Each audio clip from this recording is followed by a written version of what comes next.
Hello everybody, welcome back to my YouTube channel. In today's video, I'm going to guide you through the process of fixing a billing problem with a family member's previous purchase on the iPhone. So, let's dive right into it. To start off, open your device settings. Scroll down and tap on General. Ensure that your device is updated to the latest version. If there's a pending update, go ahead and update your device before proceeding. If the issue persists, navigate back to Settings, tap on your Apple ID, scroll down, and select Sign Out.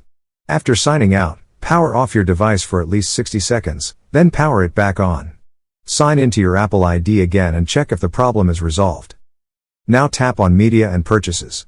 Then tap on View Account. Next, wait for a while and tap on Manage Payment. Ensure that your payment information is correct. Pay special attention to your billing address, especially the zip code. Correct any inaccuracies, go back, and tap on Purchase History. Manage your purchase history here.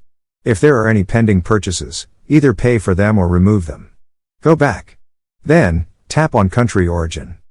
Wait for a moment and, if needed, change your country origin. Read and agree to the terms and conditions. Select your country and wait. Now, choose your payment method, select None if applicable. Enter your billing address details. Make sure to fill in all the required information accurately. If you're unsure about your postal code, search for it on Safari or another browser. After providing the necessary information, tap Done. To finalize the process, restart your device.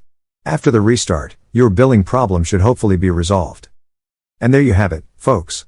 I hope this tutorial was helpful in fixing the billing problem on your family member's iPhone. If you found this video useful, please give it a thumbs up, share, and consider subscribing for more helpful content. Thanks for watching, and I'll see you in the next one.